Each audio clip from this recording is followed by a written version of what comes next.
you think you will not be able to love your child if they come out to you and say, Mom, I am gay. Mom, I'm a lesbian. Mom, I'm bisexual. Mom, I am trans. If under those conditions you will be your love will stop, don't have children. Sa Pilipinas, may mga balitang dumadaan lang at may mga balitang humahati ng opinyon ng buong bansa. Isa sa mga pinakapinag-usapang isyu kamakailan ay ang pag-amin ng anak ni Lea Salonga, isang global icon, isang Pilipinang hinahangaan sa buong mundo, na siya ay isang transgender man. I can tell we need to talk about things. The cold truth. At dito nagsimula ang mainit na diskusyon. Hindi dahil kay Lea Salonga bilang artista, kundi dahil sa mas malalim na tanong. Handa na ba ang Pilipinas sa ganitong usapan? Sa isang bansang konserbatibo, relihiyoso, at may malakas na paniniwala tungkol sa kasarian, ang balitang ito ay hindi lang personal. Politikal, moral, at kultural ito para sa marami. May mga nagsabing, karapatan niya yan, buhay niya yan. Pero may iba ring nagtatanong, hanggang saan ang kalayaan kung nababago na ang konsepto ng kasarian? I agree, children are not customizable. However, children are trainable. According mo sa Bible, train up a child in the way he should go, and when he is old, he will not depart from it. Nasa training mo pa rin yan. But then again, in the slight chance na maging bading siya, o maging lesbian siya, choice niya yun. Sa Pilipinas, malinaw ang kinalakihan ng marami. May lalaki, may babae. Simple, diretso, walang komplikasyon. Pero sa modernong panahon, sinasabi ng ilan na ang kasarian ay hindi lang pisikal, kundi emosyonal, mental at personal na identidad. At dito nagkakaroon ng banggaan. May mga magulang na tahimik na natatakot.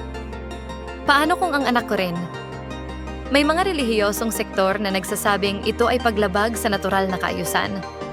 Habang ang iba naman ay naniniwalang ang pagtanggi ay isang anyo ng diskriminasyon. Hindi rin maiwasang mapasok ang tanong na, may impluwensya ba ang pagiging public figure? Kapag ang anak ng isang sikat at respetadong personalidad ay nag-out bilang transgender, normal lang bang tanggapin ito agad? O dapat bang pag-usapan ang epekto nito sa lipunan? Lalo na sa kabataang naghahanap pa lang ng identidad? May mga netizen na nagsasabing, kung suportado ni Lea Salonga, sino pa tayo para kumontra? Pero may iba ring nagsasabi, hindi dahil sikat ka, tama ka na agad. At dito pumapasok ang isang sensitibong punto. Dapat bang i-question ang ganitong desisyon? O bawal na ba magtanong? Sa Pilipinas ngayon, parang delikado na ang magkaroon ng ibang opinyon. Kapag nagtanong ka, sasabihing makitid ang isip mo. Kapag nagduda ka, tatawagin kang intolerant. Pero ang tanong, diskriminasyon ba ang magtanong? O bahagi lang ito ng malusog na diskurso? Hindi may kakaila, may takot ang marami. Takot na baka isang araw ang tradisyonal na konsepto ng pamilya, kasarian, at pagpapalaki ay tuluyang mabura. Pero may takot din sa kabilang panig. Takot na hindi sila tanggap. Takot na hindi sila makikita bilang tao. At sa gitna ng lahat ng ito, isang ina ang pumili ng suporta sa anak niya. Isang desisyong hinahangaan ng ilan at kinukwestiyon ng iba. Hindi ito simpleng kwento ng pagiging transgender. Ito ay kwento ng Pilipinas na nahahati sa pagitan ng nakasanayan at ng bagong mundo. Sa huli, ang tanong ay hindi lang, tama ba o mali?